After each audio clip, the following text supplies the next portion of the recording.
bit of an interesting idea. I wouldn't call it controversial, but there are different opinions around it. What our take is. And the issue is chadash. I'm going to give you a quick overview before we learn it inside, and we'll look at the text once we see it. But essentially, it's as follows: that when everyone knows about counting the Omer. When the Omer was brought in the Beit HaMikdash on the first or the second day of Pesach, that then permitted all wheat that had been harvested in the previous 12 months to now be used. Chadash means new, and new wheat is forbidden according to Torah law. So whether the wheat was harvested a day before Pesach or 11 and a half months before Pesach, it was not allowed to be used up until that day. Okay? Yashan means old. When you go to Glen Hazel, you will oftentimes see in one bakery or another, definitely in Yerushalayim, you will see a sign that says, we use Yashan flour, advertising or promoting that it's flour that is old. In Cape Town, you will not see any such signs. Why is that? What's the disparity between Cape Town and Glen Hazel? It's essentially a more modern return to an ancient halacha. In other words, the Torah makes it very clear it's forbidden to use new flour. The poskim all seem to go with that. The outlier is the Bach, who gives a room for leniency if it was. The big questions are, now that there's no Beit HaMikdash, now that we're living outside of Israel, and now that the field is not owned by a Jew. So there's 1, 2, or even 3 reasons why to be lenient today. The towering halachic authorities, if you could call it that, the Bet Yosef, the author of Shulchan Aruch, the father of modern day halacha for the Sephardi community, and the Ramah, who wrote the notes, Rav Moshe Isserlis, who wrote the notes, the chief rabbi of Krakow, wrote the notes on the Shulchan Aruch, which is, if you could call it, the father of modern day Ashkenazi streams of halacha. When I say modern, I mean the last half a millennium. They both were just under 500 years ago. But the Ramah and the Beis Yosef both rule that we should be stringent, as do most of the authorities thereafter. Nevertheless, it is without question that for the last few hundred years at least, the prevailing custom was to be lenient around Chadash. People were not particular about using only Yashan flour. That's a fact. We can discuss it and debate it. And the reason is because, first of all, the socioeconomic reasons that lent itself to that reality, and the reasons to be lenient. Personally, I'll just give in full disclosure, I am not particular about Yashan flour myself. Nevertheless, I'm respectful of those who are, but I do not have any qualms in terms of feeling guilty around my leniency for it. What we're going to be learning today is the Rambam, which gives the clear halacha, and the Rambam writes very clearly, however, that you are obligated to follow it. If you have any questions, as always, please feel very comfortable to ask. Yes, David. Rabbi, so do the bakeries that prepare, say, kitkas, challahs, etc., do they use Yashan flour? Only if they advertise it, because it's a pain in the neck for them to get that flour. So there's definitely a market value for them to get it. And the only way they're going to extract that value from the market is if they advertise and promote the fact that they're Yashan. There is reason to believe. Another reason for the leniency is that flour is an old product, meaning it sits on the shelves for a very, very long time. And it's probable that a lot of the flour that you use is just by virtue of the world that we live in today is very possibly Yashan as well. But to know that it's Yashan, it would have to be promoted as such. Okay. And we're going to go into a few other forms of prohibited grains, fruits, and vegetables as well. All the prohibitions we mentioned, Kol Yisun Shem Marnu, are all living beings. The first 9 chapters of Hilchos Mecholos Asuros are about beef, poultry, dairy, eggs, all these types of living products. But there's also scriptural prohibitions that involve the produce of the earth. They include, but are not limited to, Chadash, Kilei HaKerem, Tevel, and Arla, all of which are terms that you'll become familiar with in the next 25 minutes. What is meant by Chadash? It's forbidden to take out of any of the 5 spaces of grain alone before the Omer is offered on the 16th of Nisan, as it states, you may not partake of the bread, roasted kernels, or fresh kernels. Anyone who partakes of an olive-sized portion of fresh grain before the offering of the Omer is liable for ashes. This applies in every place and at all times, whether in Eretz Yisrael or in the diaspora, whether at the time of the temple or when the temple is no longer standing. So as I said before, the Rambam clearly holds that you are obligated to follow it today. The only difference in observance is that while the temple is standing, once the Omer has been offered, is permitted to partake of new grain in Jerusalem. And distant places are permitted to partake of new grain after midday because they can assume that the Omer offering was taken. So let's say it was done at 10 o'clock in the morning. So by 10:05, everyone in Jerusalem was using the new grain. By 12 o'clock, everyone in Israel was taking the new grain. For the new court will not be indolent with regard to the offering of Omer beyond midday. Now, when the temple is no longer standing, the entire day is forbidden according to scriptural law. And in the present age, in the places where the festivals are observed for 2 days, Chadash is forbidden on the entire day of the 17th of Nisan until the evening, according to rabbinic law. So, actually, a full day and a half longer today, even more prohibited. When a person partakes of an olive-sized portion of bread from each of the roasted kernels or fresh kernels from Chadash, he is liable for 3 sets of lashes. As implied by the verse, you may not partake of bread, roasted kernels, or fresh kernels. And according to the oral tradition, we learn that all 3 involve separate prohibitions. So it doesn't matter how you consume of the grain. Valid. Whenever grain took root before the offering of the Omer, so it wasn't harvested yet, but it had already taken root, it's permitted to be eaten after the offering of the Omer, despite the fact that it didn't reach maturity until after that offering. Grain that took root after the offering of the Omer, so it was already planted a week before Pesach, but it hadn't yet taken root, it's forbidden until the offering of the sacrifice the following year, even though it was planted before the offering was brought. And this law applies in every place and in every era, according to scriptural law. In other words, you have a grain that's in the ground before Pesach 2021, and nevertheless cannot be consumed until after Pesach 2022.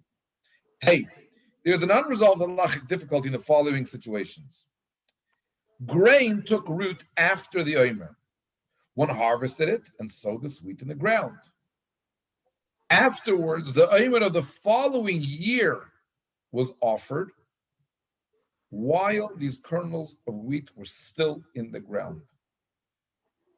There is doubt whether the offering of the Omer caused these kernels to be permitted as if they've been stored in a jar because they were just there, or it didn't cause them to be permitted because they've been nullified in the ground. In other words, what status do they have there? And therefore, if a person collected them and partook of them, he is not liable for lashes, but it's still prohibited by rabbinic law, and therefore he's given stripes for rebellious conduct.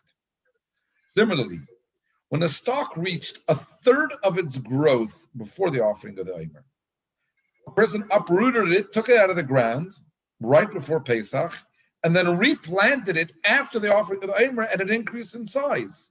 There is a doubt whether it's forbidden because of the increase in size, which happened now, until the offering of the Omer the following year, it's forbidden, or is it not forbidden because it took root before the offering of the Omer, so it's in the ground, it's fine, it's good. That is the conclusion of the laws of Chadash as we've learned them. Any questions? Okay, Vav, Kili Akarem Ketzah. What is meant by Kili Akarem? Sowing a species of grain or a type of vegetable together with a vine. This is particularly relevant to those of us living in the Western Cape, and especially those of us who own wine farms for the weekend entertainment. This applies whether they were sown by a Jew or a non-Jew. whether they grew on their own or whether they planted a vine among vegetables. We are prohibited against partaking and benefiting from both of them.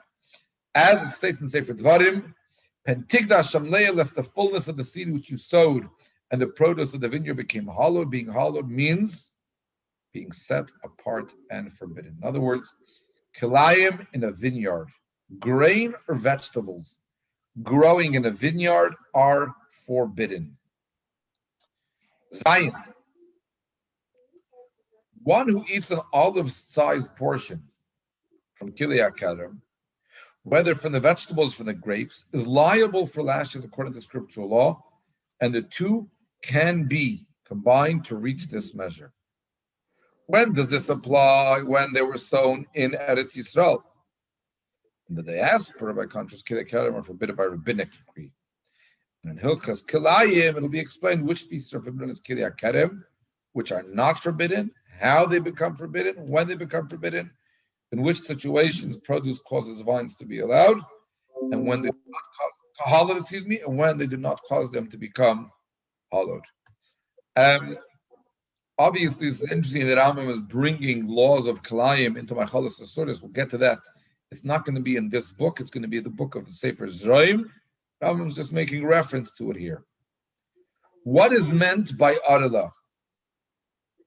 Whenever anyone plants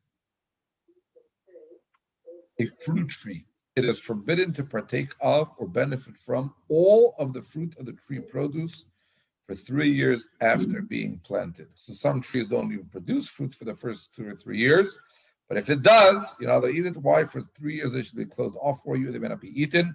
Whoever eats an olive-sized portion of the fruit is liable for lashes according to scriptural law.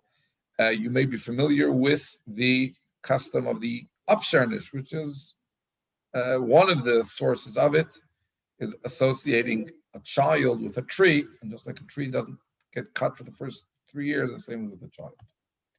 Yud. When does this apply? When one plants on Eretz Yisrael, as the verse says, when you enter the land.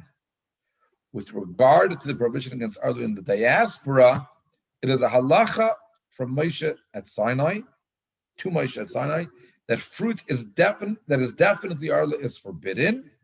If there is a doubt, it is permitted. In Hilchas Ma'aser Sheni will be explained which growths are forbidden as Arla and which are permitted. Right? In South Africa, when you go shopping at Woolworths, so if you're there to buy their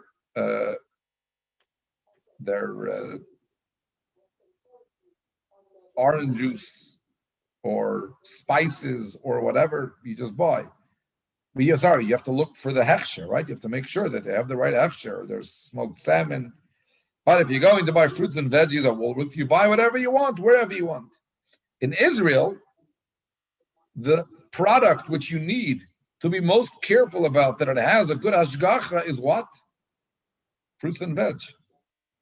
Because that is where the most complex laws apply. When there is a doubt whether produce is Arla or Kilei HaKerem and Eretz Yisrael, it is forbidden. In Syria, in other words, the lands that David conquered, it is permitted. What do we mean? If there was a vineyard containing Arla, in other words, we know these are new vines, and grapes were being sold outside the vineyard, or there were vegetables sown inside it, the vegetables were being sold outside it, in which instance there's a doubt whether the grapes or the vegetables came from it or from another place. In Syria, they are permitted. In the diaspora, even if one sees grapes being taken out from a vineyard that is Arla, or vegetables being taken out from a vineyard to the Kilei HaKerem, one may purchase them provided that one does not actually see Arla being reaped, the vegetables being harvested from the vineyard.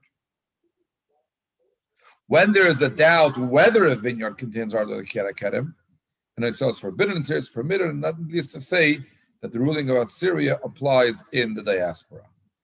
Yud Gimel 13. Chavis yayin, a drug of wine. It is forbidden to drink if it's found hidden in an orchard whose produce is Arla. It is, however, permitted to benefit from it. The rationale is that a thief will not steal from a place and hide what he stole there. So it's probably from that vineyard. Grapes that are hidden there are forbidden unless they've been harvested from there and stored away there. In other words, if you find it in the vineyard, it probably comes from the vineyard. and therefore it's prohibited. Yudalit. The following laws apply when a Gentile and a Jew are partners of planting an orchard. If at the beginning of the partnership they agreed that the Gentile would benefit from the produce during the years of Arla, and the Jew would benefit from 3 years when the produce was permitted afterwards, it is permitted. Okay, so you're allowed to do that. However, they have to make that condition beforehand. If they didn't make such an agreement at the outset, in other words, the Arla fruit are already coming out, and it's on a vineyard that the Jew and the non-Jew owe together, it is forbidden to make this arrangement. And afterwards, and even when the agreement was made at the outset, they may not make a reckoning. In other words, you cannot do an accounting of it. So before it came into the world, we say, okay, you get the first 3 years of produce, I get the second 3 years. That's permitted because there's nothing, the moment it comes into existence already belongs to the non-Jew. But if it came into existence and you had partnership in its benefit, you're not allowed to now split up. What is one making record? In other words, to calculate the quantity of produce from which the Gentile benefit from the years of Arla, so that the Jew will benefit from exactly that amount. If they made such an arrangement that is forbidden for this, is exchanging the produce, which is Arla. So you can do a clean cut, 3 years you, 3 years me, before it happens, but not afterwards. It appears to me that Rambam says that the laws of Neta Revai do not apply in the diaspora. Okay, what's Neta Revai? Neta Revai was the obligation to take the fruit of the 4th year and consume it in Yerushalayim like Ma'aser Sheni. Instead, we'll make the produce of the 4th year without redeeming it at all. As the sages mentioned, only Arla. An extrapolation, you can make a Kal V'Chomer from the more stringent instance to this which is more lenient. In Syria, the laws governing the tithes and Shemitah apply by rabbinic decree, and nevertheless, the laws of Neta Revai do not apply, as we'll see there. Thus, in the diaspora, how much more so should we conclude that the laws governing Neta Revai do not apply? So you don't have to worry about the 4th year. In Eretz Yisrael, however, these rules apply whether or not the Beis HaMikdash is standing. Some of the Ga'inim ruled that Kerem Revai alone must be redeemed in the diaspora before it's been intermediate, and there is no basis for this ruling. So that Rambam disagrees about those Ga'inim who contended that for a vineyard you didn't need to be careful. Zayin, Pedis, in Eretz Yisrael, it's forbidden to eat any of the produce of the 4th year until it is redeemed. This is Neta Revai. And Hilchos Ma'aser Sheni will explain the laws governing the redemption of the produce, how it should be eaten, and when we begin calculating the growth of a tree with regard to Arla and Neta Revai. In other words, we're going to get to all of these details much later on, but the Rambam is only making the point here in the Sefer of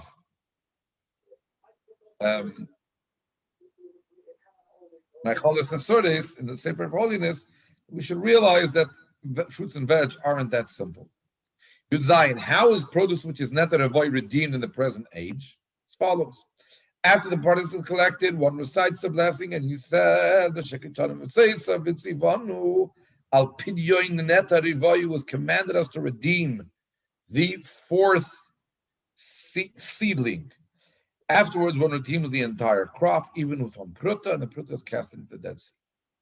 Alternatively, when we transfer the holiness to other produces, what the pruta by saying, the holiness of all this produce is transferred to this wheat, it is barley, and the like, and afterwards, one burns the latter quality of the produce, they will not cause difficulty to the others, and then again, he may partake of all the produce that he harvested.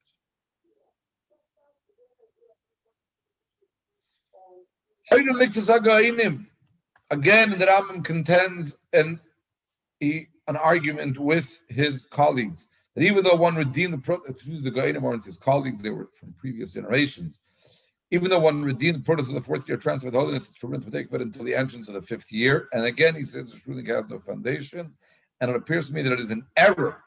Although the verse does say "Bashanach Mishis Teichlu Es Piriyoi," the intent of the verse is that in the 5th year you will partake of the produce of the 5th year without redeeming it like any ordinary produce in the world, and one should not heed the above ruling. In other words, when it says eat it in the 5th year, it doesn't mean eat what was permitted to you from the 4th year after the redemption. No. In the 5th year, you go straight to consumption.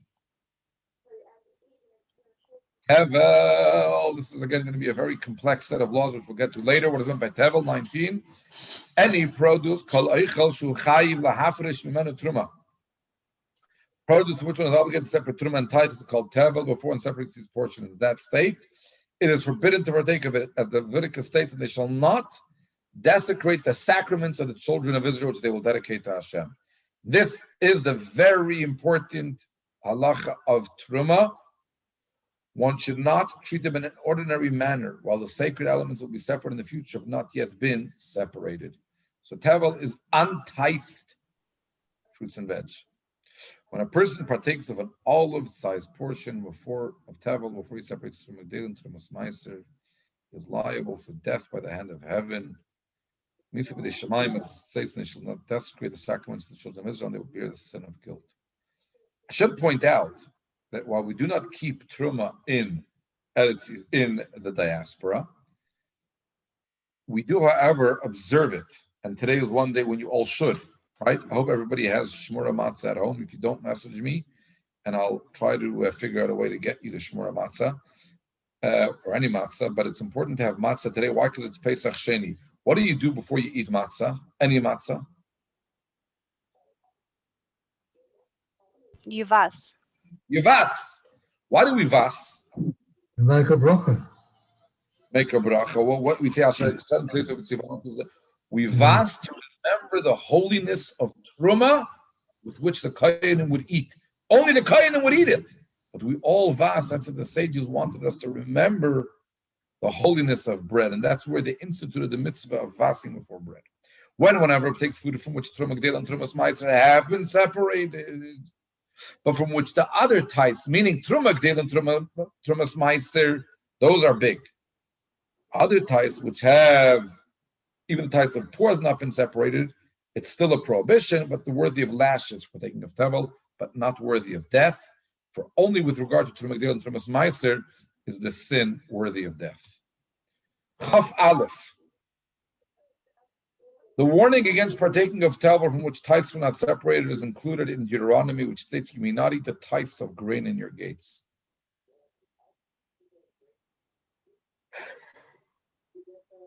In Hilchas Trumas and Hilchas Meiser will be explained which produce is obligated to have the Truma and the tithes separated from it, which not. When does the obligation come from the scriptural law? When it is rabbinic. When a person partakes of an olive-sized portion that is tevel, according to rabbinic law, or Kerem Arla from the diaspora, he is liable for stripes for rebellious conduct. In other words, he has transgressed a rabbinic mitzvah. So there's no biblical obligation, biblical liability for lashes or death, but it's still problematic. Chaf Beis, 22. The juice that comes from produce that is tevel chadash, consecrated to the temple, growth to the sabbatical year, kalayim and arla, are forbidden as they are. What is not ever reliable for lashes for partaking of them. So it is 100% forbidden, but not with the same level of consequences. Exceptions are wine and oil that are arla and wine that is kiliakadim, where one would be liable for lashes for them, just as one is liable for lashes for the olives and grapes, because those are the two fruits that are considered to actually be mediums towards their ultimate value, extracted only, excuse the pun, once they are crushed for juice. Okay, so the juice of an olive or a grape is considered the primary use of the fruit, so much so that the bracha on a grape, borei pri hagafen, blessed are you, Hashem, who created the fruit of the vine. When do we make it? On a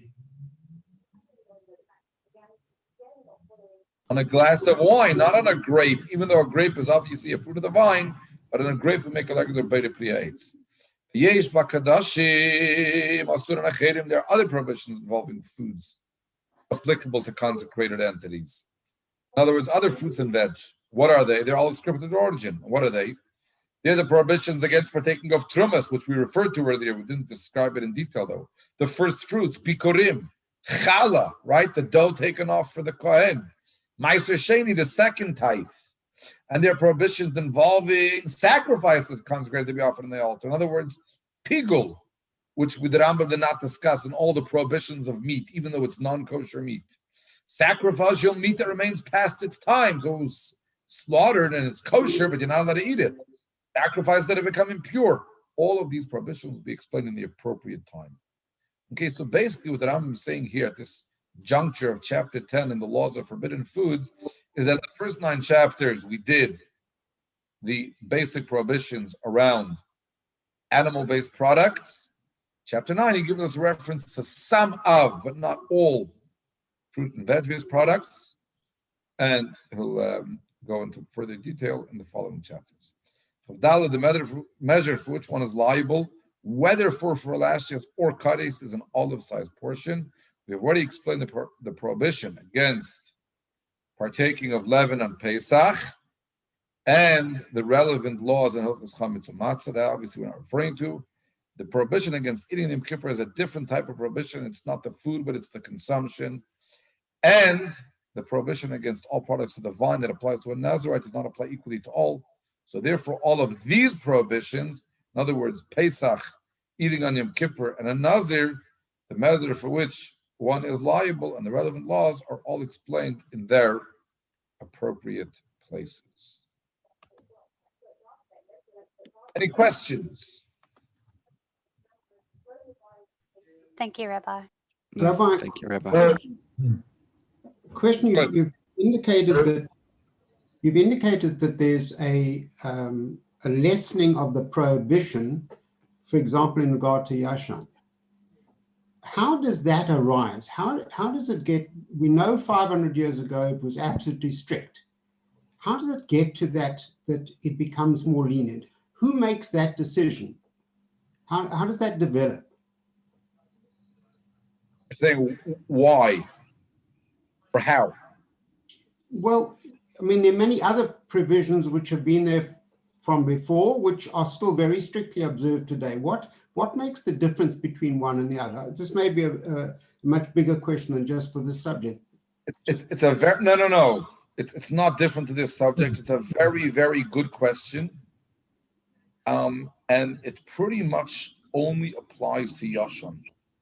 And what I mean by that is the history of Yashan is something of a halachic outlier. It is not indicative of a process, and it's a rare case where, if you could call it halachic reality, somewhat drifted from halachic writing. The reasons for it, both halachic authorities and historians have studied what might have been the various factors. Again, to be clear, the Bach is a very prominent, authoritative voice and position. So there is that voice of leniency, but the extent to which pretty much everyone up until probably 50 years ago was lenient about it, contrast to the overwhelming opinion that we should be stringent is a good question. The answer to which I don't have an adequate answer.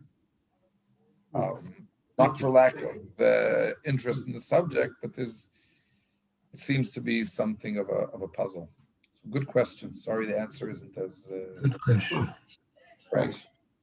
Rabbi, the Ola produce cannot be eaten. The What? The Ola produce Arla. No. The cannot first be 3 years. eaten for 3 The years. first 3 years. Can it be used for truma? No. Is it used for truma? No. The first 3 years you don't touch the tree. You let the fruit. So what happens to the produce of that tree? What happens to it? Just sits there. Just sits there for those 3 years.